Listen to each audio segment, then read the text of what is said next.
Hello, everyone, and welcome. My name is Alexander Mohr. I'm the president here at IFRA. It is a pleasure to open this public IFRA webinar on preparing for IFRA's revised policy on furocoumarins. This is our second public session on this topic, following a very well-attended webinar back in January. And I'm delighted that so many of you are joining us today or for the first time to hear more about this very important update. The revised furocoumarins policy has been in development for quite some time. It reflects years of scientific work, internal and external expert discussions, and careful deliberation within IFRA's governance bodies. What my colleagues are presenting today is the outcome of a long and collaborative process to ensure that the IFRA standards continue to reflect the latest scientific understanding and best practice on fragrance safety. Furocoumarins may seem like a very technical topic, but it will be highly relevant for many of you attending this webinar. Furocoumarins are present in certain natural ingredients used in fragrance creation, and they are directly linked to how we manage consumer safety and product use conditions. The IFRA standards are a cornerstone of our industry's global product stewardship program and are widely used by regulators, customers, and our partners around the world. It is therefore essential that the wider stakeholder community understands what furocoumarins are, why they matter, and how this revised policy will be reflected in the next regular amendment to the IFRA standards in form of a revised standard. Our goal today is to provide clarity and transparency, to explain the background to this policy, the reasoning behind the changes, and what it will mean in practice for companies across the fragrance value chain. We also want this to be an opportunity for dialogue so that you can raise questions and share your perspectives. Before we begin, just a few practical points. This webinar is being recorded, and the recording will be shared publicly after the event. There will be a dedicated Q&A session towards the end of the webinar, so please feel free to submit your questions at any time using the Q&A function. We kindly ask you to use the chat only for technical issues, for example, if you're experiencing problems with sound or the picture. For questions to our speakers, please therefore use the Q&A so that we can manage and address them as effectively as possible. I'm very pleased to be joined today by three real expert speakers who have been closely involved in this very important work for us. We have Matthias, our Vice President, Scientific Affairs here at IFRA, and Jennifer Dorts, our Scientific and Regulatory Affairs Manager, also here at IFRA.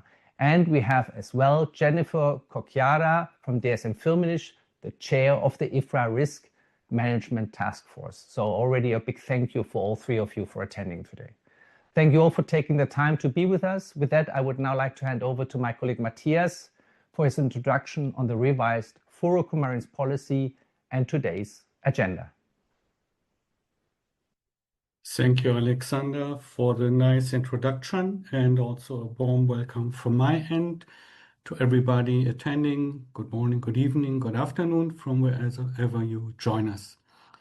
So as already mentioned, there will be three speakers that will address, next slide please, the following three elements. I will give you an introduction, a general introduction on what the policy on furocoumarins entails, how it was developed, and how it will be reflected then in our internal IFRA standard or risk management measure. That will be followed by Jennifer, my colleague Jennifer Dorts, who will explain in detail the standard, how it looks like, and how it will be implemented. And that will be followed then by Jennifer Cocchiara, who will explain the practical element on the IFRA certificate, so really the implementation of this standard in the documentation element of the IFRA standards. Next slide. So let me start with introducing what we have developed and described as our updated policy on furocoumarins. Next slide. we would like to start putting it in perspective, what we have been doing or what we had done in the past at IFRA, also in the regulatory context, and we will come back to this element of the regulatory context again in the course of the presentation. So for those of you familiar, there is EU regulation on furocoumarins restricting them to 1 ppm in so-called sun protection and bronzing products, which is entry 358 and Annex 2 of the cosmetic regulation. This regulation or this entry was also or is reflected in the Asian Cosmetics Directive, which, as you know, is very often inspired by the EU directive. And there actually in the third schedule, part 1, you have exactly the same entry. So restricting furocoumarin presence to 1 ppm in sun protection and bronzing products. The reason is phototoxicity and photogenotoxicity of some of the furocoumarins, and the regulation specifically points out 5-methoxypsorelline and 8-methoxypsorelline as reference materials. There's also a regulation a little bit younger in Switzerland from May of 2017, which is slightly different. It also introduces the 1 ppm limit but it does it for all cosmetic products that can be exposed to sunlight. That's the regulatory text. There is a guidance document providing a little bit more explanation what that means and what's in and out of scope. And for example, fine fragrance and deodorants are considered not to be in scope. But again, this is not part of the regulatory text. This is part of a guidance document. So we have a slight difference to the regulation in the EU and the Asian Cosmetic Directive. Last but not least, and that's a trigger for all this exercise that we have been doing, there is an IFRA restriction for one specific marker, the 5-methoxypsorelline, limiting it to 15 ppm in UV exposed products. And since a longer time, we understood that this policy needs some update, which we will explain a little bit further. There's also individual standards still in place for some materials where we knew or we know they can contain furocoumarins, and for those there have been limits in place in the absence of the knowledge of furocoumarins. For example, bergamot oil expressed or bitter orange oil expressed. Next slide. So why do we care what's driving us? As mentioned in the introduction, the furocoumarins are natural constituents of several NCSs, specifically of citrus oils, and those are widely used as fragrance ingredients in fragrance creations. Furocoumarins are not used as such and are not intended to be used as such, given their toxicological profile. As we understood that our policy needs some update, we felt, because we understand that this is a topic that involves the whole supply chain, that we should address it in a slightly different way from what we normally do when we develop standards. So we have started to establish the so-called IFRA Furocoumarin Stakeholder Group already in 2018, with representatives from the whole supply chain, meaning from the producers of natural complex substances, the fragrance creator industry, and what we call the customer industry, as well as representatives from the Research Institute for Fragrance Materials. So we were trying from the beginning to develop this policy together to consider all aspects along the supply chain, what it means and what it could mean from implementation point of view. This ongoing review is now at the point where it leads to the revision of the IFRA standard in place. Next slide. We had 3 major work streams in this exercise, and it started all with the development of a validated analytical method and making it accessible to our members and other stakeholders that allows the quantification of individual furocoumarins in different matrices. The second work stream was to identify markers.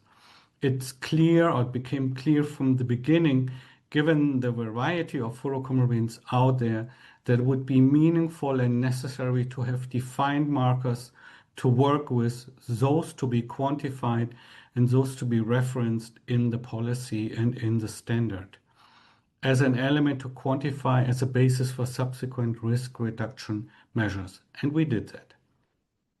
The third work stream actually then focused on what the maximum exposure or supported maximum exposure thresholds should be for those markers in cosmetic products.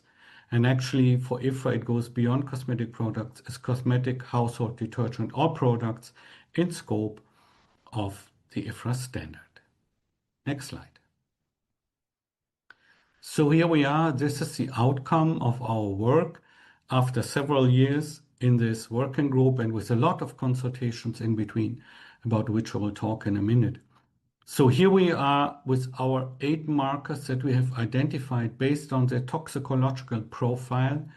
And these markers are those that are supposed to be used in the quantification and implementation of the policy. Again, the driver for this selection was a very critical review of the available information on the toxicological profile, and we have identified and are using those that are considered to be most relevant. And you will see 2 of the markers that are also used in regulation already, 5 MOP and 8 MOP. What are the limits? So we are trying, and we have been trying to align as best with regulation, which is always something that is driving us. If we can, it enables and facilitates the implementation of our rules in a global world with existing regulations. So we have taken on the 1 ppm limit for what we call sunscreen products and other leave-on products marketed specifically for exposure to natural or artificial UV light. And we needed, or we felt the need to identify or clearly specify how these products could be identified. And it should be either from their presentation. So if a product is specifically presented to be used in sunlight, but very likely, or the best identifier we consider is a so-called sun protection factor on the product. So any product with a sun protection factor would be in scope of this 1 ppm limit. For all the other leave-on products, we have established a second limit of 5 ppm. For rinse-off products, we have a limit of 50 ppm, so 10-fold higher, which is in line with our normal policy on phototoxic materials. And last but not least, for products with no foreseeable skin contact or incidental skin contact or no UV exposure, there is not going to be a limit. Next slide. The scientific basis for this policy exceptionally was not developed by our colleagues at RIFM. As you might know, our standards are typically based on safety assessments performed by the Research Institute for Fragrance Material. In this specific case, because the materials as such are not used as fragrance ingredients, we had to establish the science externally, and an expert group from scientists has put all available information together and documented it in a publication which you will see here on screen, supporting the 5 ppm level. Still, we needed to have the endorsement from the expert panel on fragrance safety, which is advising RIFM and giving the critical review to the RIFM science. So we followed that path also here, and the policy has been endorsed and the limits have been confirmed. We certainly got support from the stakeholder groups about which I already referred, the furocoumarins stakeholder group. We also discussed it in our risk management task force, and again, the chair will talk to you a little bit later. And we consulted with some other stakeholders, including the cosmetic syrup expert team on perfumery. And as I mentioned, the scientific evidence has been published, and this publication is going to be the reference in the IFRA standard. Next slide. Just to bring in one element of that, we have been doing this under very critical review of a regulator. The Swiss regulatory authorities have been in contact and exchange with us over some time, And actually, we felt that eventually it would be possible to align their regulation, which I pointed out before, being a little bit different from the EU regulation, with the new industry policy. Well, let's say we had a 50% success. So we have agreement and alignment on the markers concept, meaning the list of 8 markers we identified and for which we provided the rationale that they are relevant markers. And actually in October 2025, we have been informed that the Swiss cosmetic regulation is going to be modified to incorporate our markers in the regulatory text in Switzerland. And the regulation is actually supposed to become enter into force in January 2026. That's quite a success story, at least from our end, and we are very happy to see that we have alignment here with the regulatory authority, and it also makes now the work with the Swiss regulation easier for our members and other stakeholders. Where we could not yet find alignment is on the maximum use levels. They will not change as they are standing right now in the Swiss regulation, but we will see what the future brings when the IFRA standards are going to be published and implemented. Next slide. And that is the moment where I would hand over to my colleague Jennifer to explain to you how all this is going to look like in the IFRA standard. Yes. So hello everyone, and thank you, Matthias, for giving me the floor. So now I would like to walk you through how the revised IFRA furocoumarins policy will be reflected in an IFRA standard.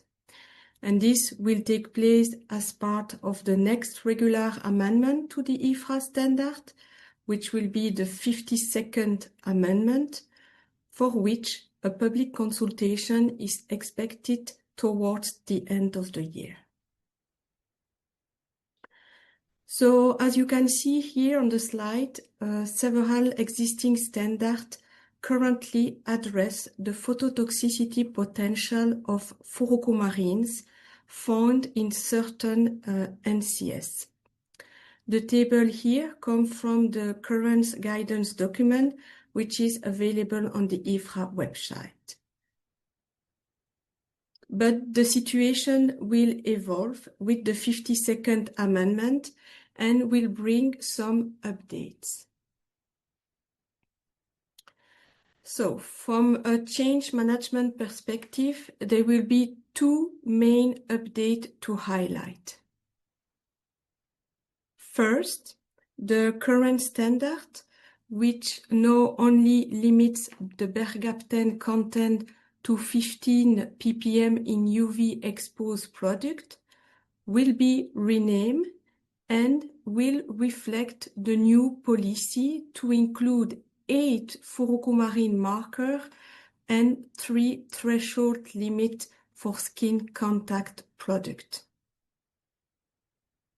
Secondly, we will see the removal of 8 individual standards for certain oils, such as bergamot or grapefruit oil expressed, which previously did not specify any furocoumarins content. These old standards were developed when such data were not available along the supply chain, which is not longer the case today. Therefore, the content of furocoumarin in this oil will now be effectively covered under the revised standard I have just mentioned.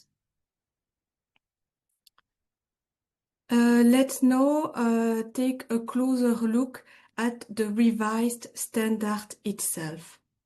So, as I mentioned, it will be renamed as furocoumarins in natural complex substances.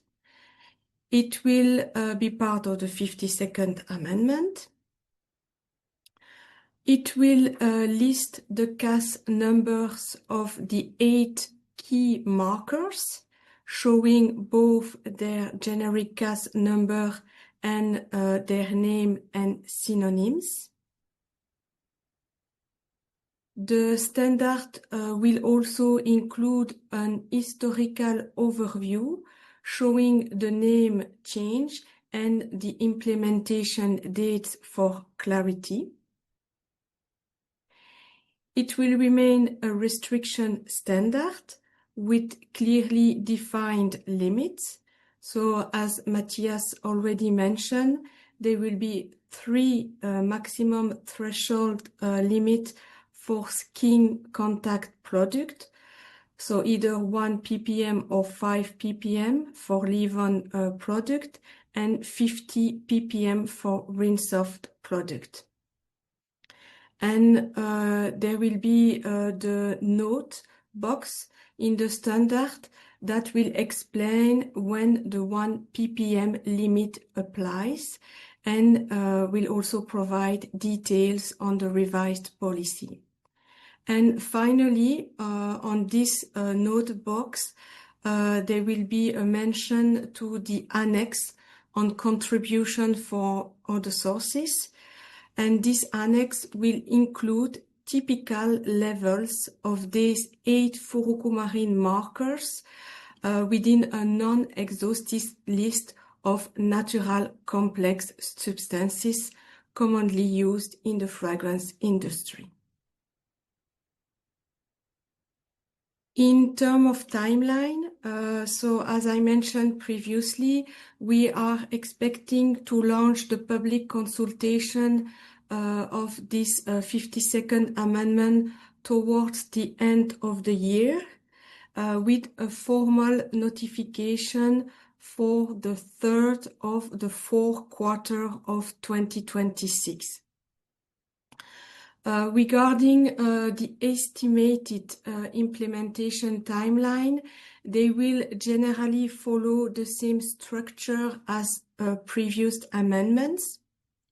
However, we expect a bit of extra time for the public consultation since it is planned around the year-end period. And there will also be 2 additional months for the IT update and information exchange along the supply chain. So this is to accommodate the new furocoumarin policy. And that concludes my part.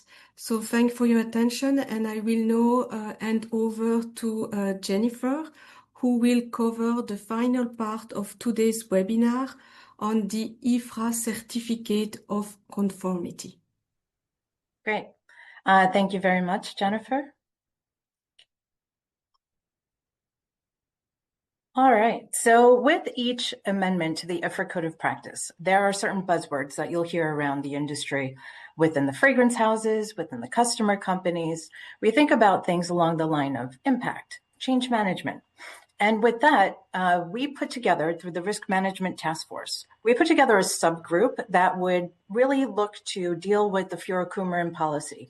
And what does that look like from an implementation standpoint? So we really wanted to focus on a very practical example, because as one could imagine, this could have the potential to bring about an element of significant change. So within our group, we really tried to see if the revised policy could lead to a further splitting of the IFRA categories. And that's a very important detail. And we also wanted to see if it was possible to implement without further complicating these categories. So when you think about what happens today, products that contain UV filters are not listed separately anywhere throughout IFRA documentation. There's a current note in the guidance document that they are included in the appropriate major product type. So you think about a lip cream containing a sunscreen, that would be included with other applications within the lip category, category 1. So when we think about this concept of having this additional limit for the areas, for applications that could involve prolonged exposure to UV, whether it's artificial or natural light, and we start saying, well, what is the impact on the IFRA categories, right? If you think about, again, that example of something like category 1, it's not too difficult to think, okay, category 1A could be a standard lip product, perhaps like a colored makeup product. And then 1B could be a lip balm that has an SPF because it would be used for sun protection, beach, skiing, all of that. But then if you were to kind of look at that a little bit further into something like category 5, which is covering leave-on products that are applied to the face and body, generally using the hands. We already have a breakdown between 5A, generally covering body products, 5B covering facial products, 5C covering hand products, and even 5D covering baby. So could you imagine then having to launch something that would have 5E, 5F, 5G, 5H? That would definitely lead to way too much change management. Thinking about the systems that you're using for compliance checks, trainings internally and externally, regulatory staff, sales teams. You know, even today when we're talking about at the point of a brief, you would end up having a case where sometimes a client would call attention to a specific application, but sometimes they may reference a wider IFRA category. So with that, we wanted to really say, well, what other mechanisms do we have as a means of not only looking at compliance, but really communicating? And with that, the output from the subgroup, we were very much in support of avoiding a further split of those categories. We wanted to keep this very as simple and keep the change management as easy as possible. So we said, what about let's utilize another very important tool in this process. We have the IFRA Certificate of Conformity, and we could use that for a more comprehensive communication. So with that, we are going to show you 2 examples of how we can do that. So next slide, please.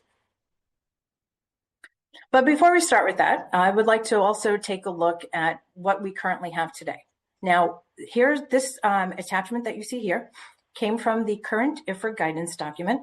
And I just wanted to open this with a reminder that IFRA itself does not provide certification of compliance to the IFRA standards, but to kind of ease the process and to ensure that both the consumer good companies and people using fragrance products can be confident that our fragrances conform with the IFRA standards, IFRA had developed the template that you see on the screen right now that can be used, okay?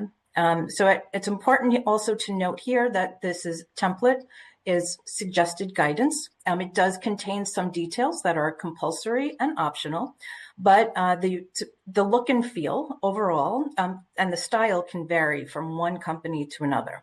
And anyone here that's representing the consumer goods companies, you probably have slightly different IFRA certificates from each of your fragrance houses, but they all contain the main significant details.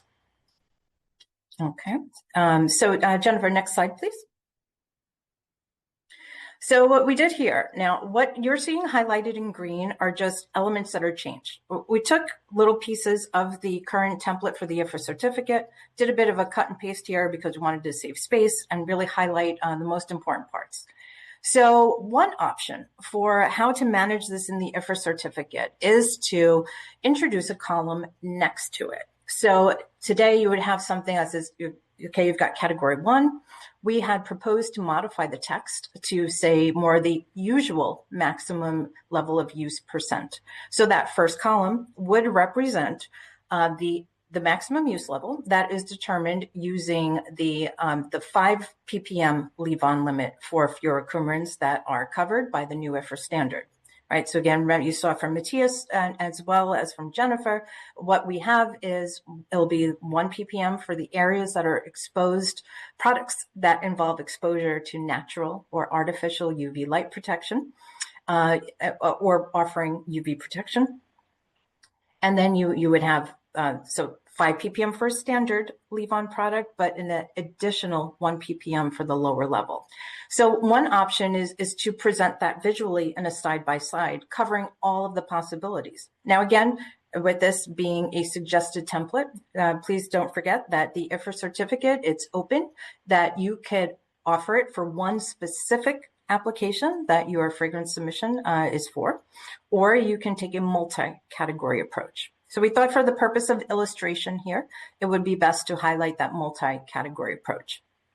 So option 1 on the left, again, is covering that with and without the sun protection factor. So again, that would cover a bit of a comparison here. And for anyone who's curious about numbers, on the next slide, there is a value that is used for the calculations in case you would like to verify anything. What you see on the right is a slightly different model. Again, we want to keep this open for a lot of flexibility. And in a slightly different model here, it's presented down within the table. So by this case, adding extra rows to indicate categories where it is likely that the leave-on categories that there would be the potential to have a comparable product that offers protection to UV light.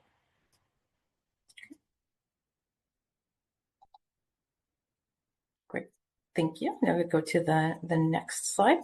So another element of the IFRA certificate here, again, we've commented, this is again looking at the future template that we could see in the guidance document for the 52nd Amendment.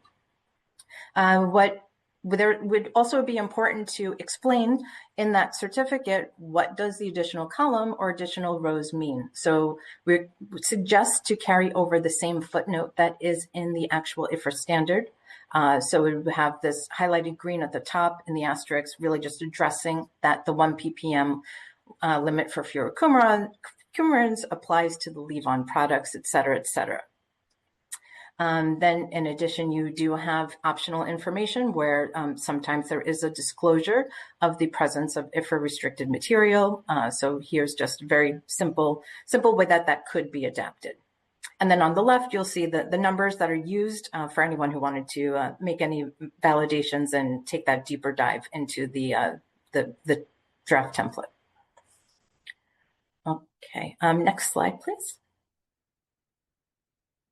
So what we wanted to do here was present a few case studies to the audience where it would really cover some likely examples where we would see this in practice. So in our first example, number 1, I'm going to take a case study that involves only the presence of furocoumarins. So we're taking this assumption here that there's a fragrance formula that does not contain any IFRA restricted materials other than furocoumarin content. It'll be a little clean to present what that could look like. So our example here would have, I have 0.015%, and then I've recapped what the restriction limits would be for that new IFRA category. So if we take a lip product, that would fall under category 1. With the 5 ppm limit, that would cover standard leave-on products. That would lead to a maximum level of use of 3.3%. However, should you have a lip product that would offer SPF, an element of sun protection, you need to consider that additional 1 ppm level. And when you do the calculation, it comes out to 0.66%. So again, here with this template, you have an opportunity to present both of those values side by side. We really felt it was a good way to communicate the status over to the customer companies, and then ultimately that could be very, very helpful for determining compliance and verifying compliance. Okay, thank you. Next slide, please. Well, let's take the flip side. Okay, now we're going to look at a lip product that is restricted only by standard materials today. And I picked this example to cover benzaldehyde. So now again, we're going to assume that the fragrance formula only contains one IFRA restricted material, that being benzaldehyde. So we know the maximum acceptable concentration from the current IFRA standard in category 1 is 0.045%. So if I assume that the formula has 2% benzaldehyde, we are left with maximum use levels in the certificate that would be exactly the same, 2.25 and 2.25, because again, here it's only a typical IFRA restricted material. So it would not be unusual for a consumer goods company to receive an IFRA certificate that the values side by side are exactly the same. All right, that would be indicative of the fact that either there's not furocoumarins present in the formula, or they are not the most restrictive element when it comes to determining IFRA compliance. Okay, next slide, please. Now I'm going to stay in that same category. We're going to look at a combination. So now our sample formula has some furocoumarins, and it also has some benzaldehyde. So I'm keeping the same values that were explained in the previous two examples. And now when you're looking at the maximum use level, you have to report the most restrictive of the two. So what happens in our sample formula that has 0.015% furocoumarin content based on the 8 markers and 2% benzaldehyde content in the certificate. Perfect. We see that under the usual maximum level of use, it is benzaldehyde that is the most limiting. So therefore, the IFRA certificate would communicate 2.25% as a maximum use level. But when you move over to the consideration of UV light protection, it is more restricted based on the furocoumarin content. And so again, you anticipate you can see a little bit of a mix there. Okay. Great. So we just wanted to just take a few more case studies that cover perhaps some common examples where this would happen. Here we're covering, again, a combination of sample formula that would have both furocoumarin content and benzaldehyde. Now we're looking at IFRA's category 3. Thank you. So again, now we're seeing that furocoumarins for this IFRA category ends up being the most restrictive for both use conditions than what we would consider the usual compared to products with UV light protection. Okay, thank you. Next slide, please. This is our last case study. This is looking across category 5 because this is another place where we would very typically see these types of interactions. So same combination. And then what we're seeing here now for looked at category 5A and 5B, since sometimes sun products are being applied to both the face and the body. Our usual maximum level of use would be 3.2 based on that benzaldehyde. And then the level for products with UV light protection is a bit lower, the 0.66%, taking into account that 1 ppm threshold. All right. Thank you. That's the last case study.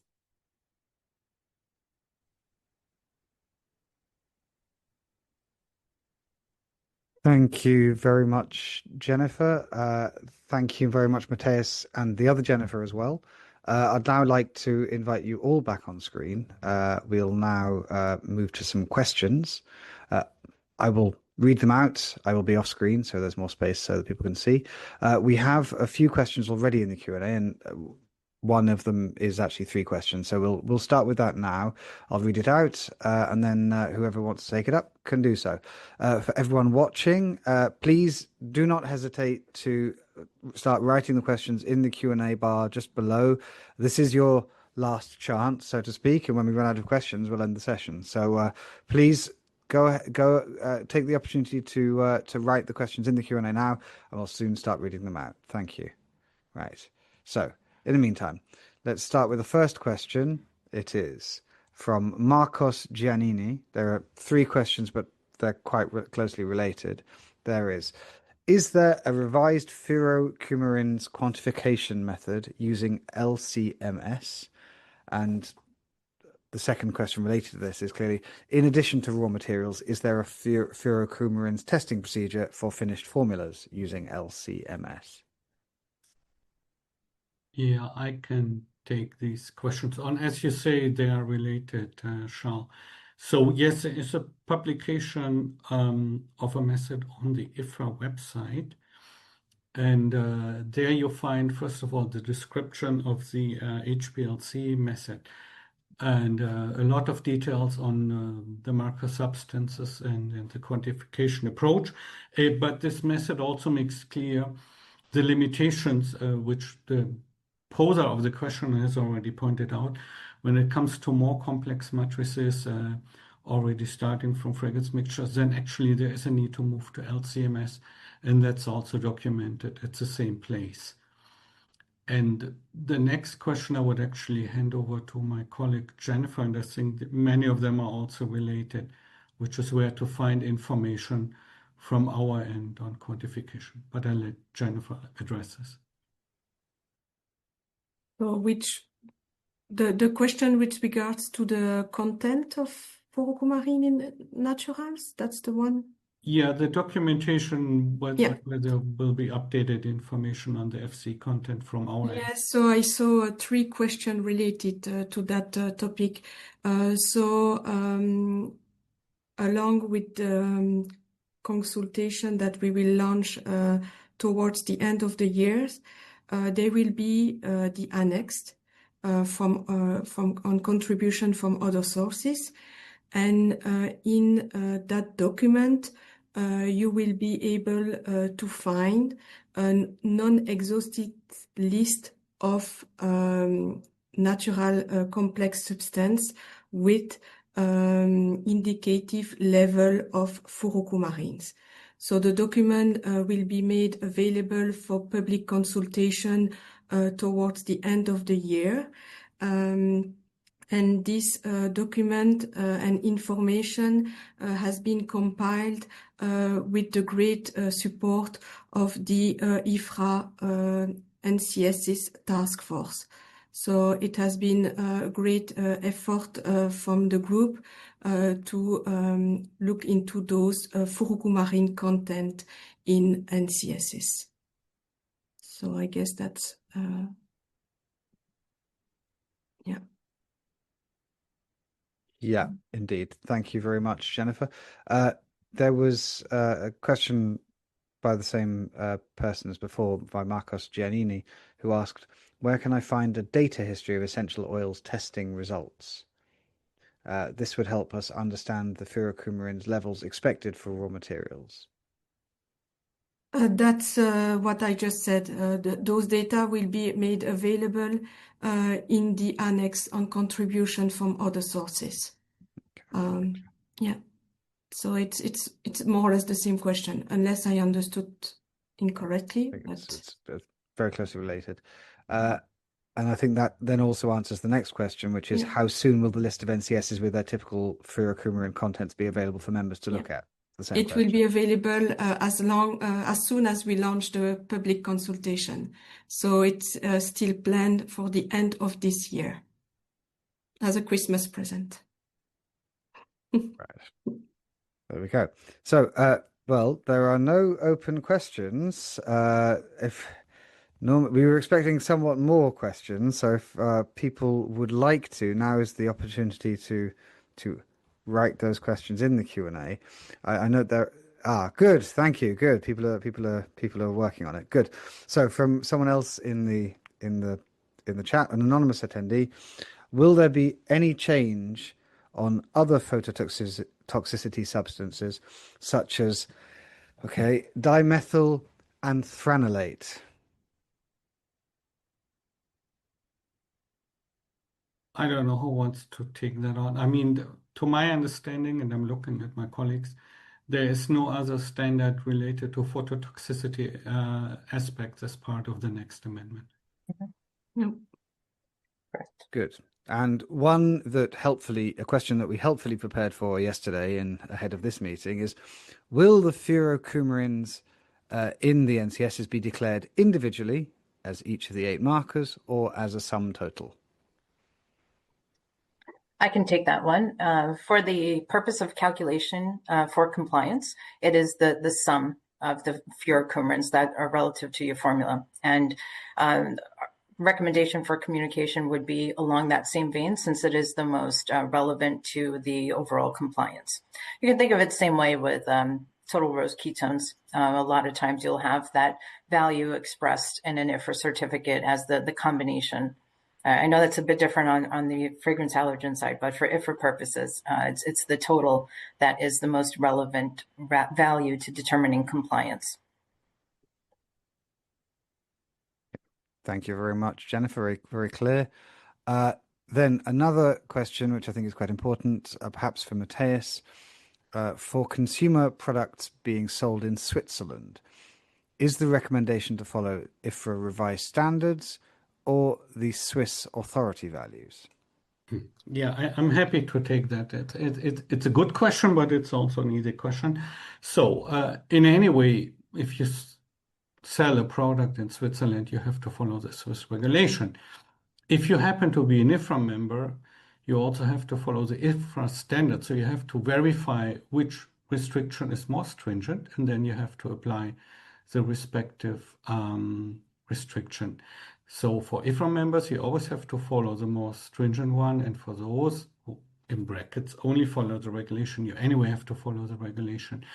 As I mentioned before, we're hoping that the publication of the IFRA standard might trigger also some further reflection at the level of the Swiss regulators. They are very, very carefully watching what we are doing, but there is no guarantee, so we have to wait.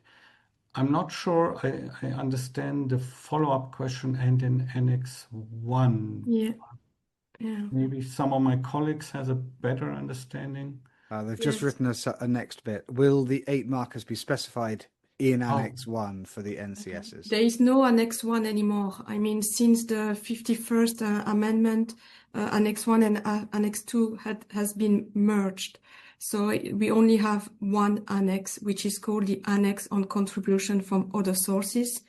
And within that annex, you have 2 lists, one regarding natural sources and one regarding the shift basis. Yes, you will find value for the different marker in, as I already mentioned, in a non-exhausted and indicated list of NCSs. Very clear. Thank you. Okay, we have a question here from Julia Simsek, who asks, our suppliers gave us the content of furocoumarins for NCSs in range, and sometimes this range is very wide, so between 500 and 20,000. There's no unit given, so... I hope eventually it's ppm. Yes, and how should we calculate? Yeah, they have to, first of all, get in dialogue with their supplier to get better information. And actually, they should not only do that for compliance with the IFRA standard, because they need the same information for compliance with other regulations, as we already pointed out. So we can only recommend to the person to get in touch with the supplier and request more refined information. Otherwise, they have to calculate with the worst case presence, which is possible to do, but they might that might be, I would say, on the cost of creativity. But that would be my answer. Jennifer, you wanna jump in as well, or are you aligned with my any Jennifer, by the way? I was going to add that the annex would be a public document as well. So that could also be shared with the supplier, because if the NCS is on the annex and there's an indicative level that has come out of the NCS task force and analytical working groups, then maybe that could also help the supplier fine tune a more accurate range for the product that is being purchased. That's a nice statement. I agree. Yeah. Very good. Thank you very much. That was clear. Another question here from Harman Singh saying furocoumarins are also being discussed in Canada. And while nothing is official, the proposed position is even more restrictive than in Switzerland, which restricts to 1 part per million in all leave-on products. Is IFRA involved in leveraging the work done here to advocate in Canada as well? Yeah, I can take this unless somebody of my colleagues wants to jump in. So, yes, we are aware, and it's a quite concerning development. And yes, we are engaged. We are supporting our regional association, FCA, but also PCPC, the US Customer Association, and the Canadian Customer Association are active here, and we are supporting them. And we actually feel that all the work that has been done here in the context of the IFRA standard can be quite relevant in the advocacy efforts. To my understanding, we are now waiting actually for a kind of public consultation of this proposal. So we know it's going to come, but it's not yet out. And then when this public consultation will take place, we will ensure with the partners I just mentioned, FCA, PCPC, and the Canadian Customer Association, that at least the information finds its way into Canada, and we will see what effect it will have. Excellent. So IFRA will keep working on that. Very good. There are two somewhat, at least my reading of it is they are adjacent questions, is that are the manufacturers ready to produce citrus oils with the low furocoumarin content required? And adjacent to that, for citrus oils, will remain the indication of only 5 MOP limit or the total of FC? Thank you.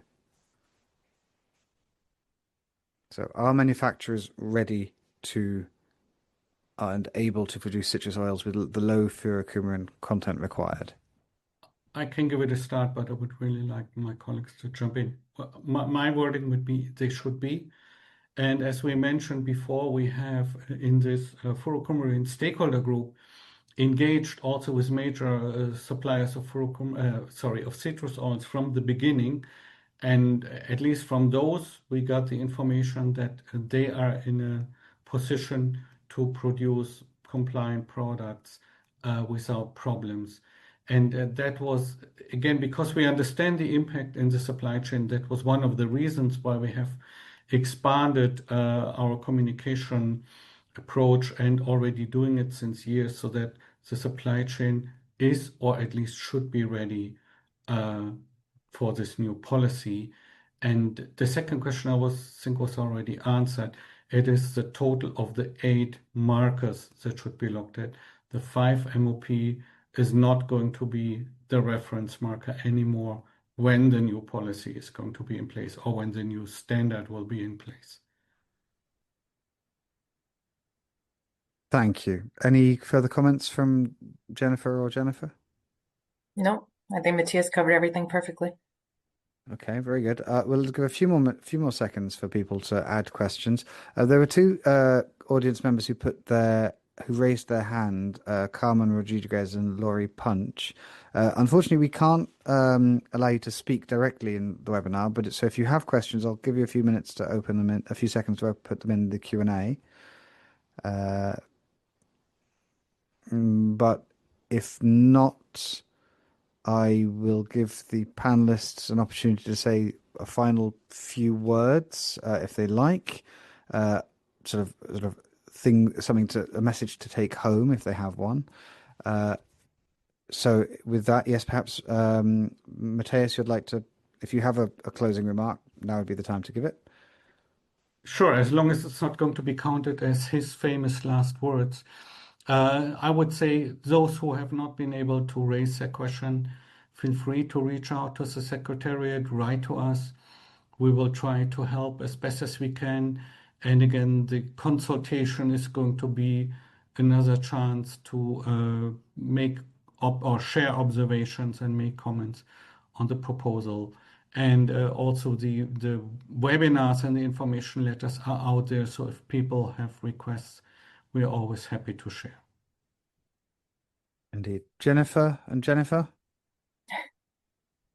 And preference want to stay in the IFRA mode, or I have a few things I could cover.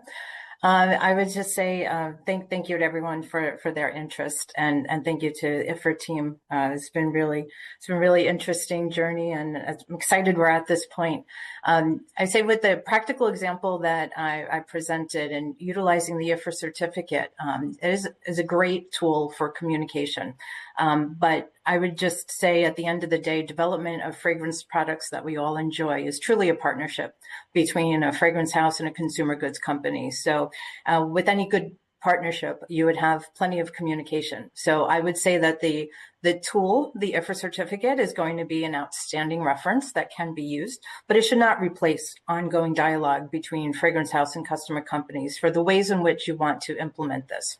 Because when we come on to take briefs, what will be better ways for a product to be flagged at the point of accepting a brief, if it would be for an application that would involve additional exposure to natural or artificial UV light. So I just echo more communication, ongoing dialogue. We're all in this together. Excellent. Yes, indeed. We are indeed all in this together. This is a pan-sector effort. Jennifer Dorts, any final word or thought?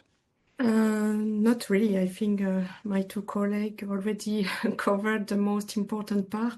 So I just want to say, stay tuned, wait for the consultation. And again, we are here in case of additional question.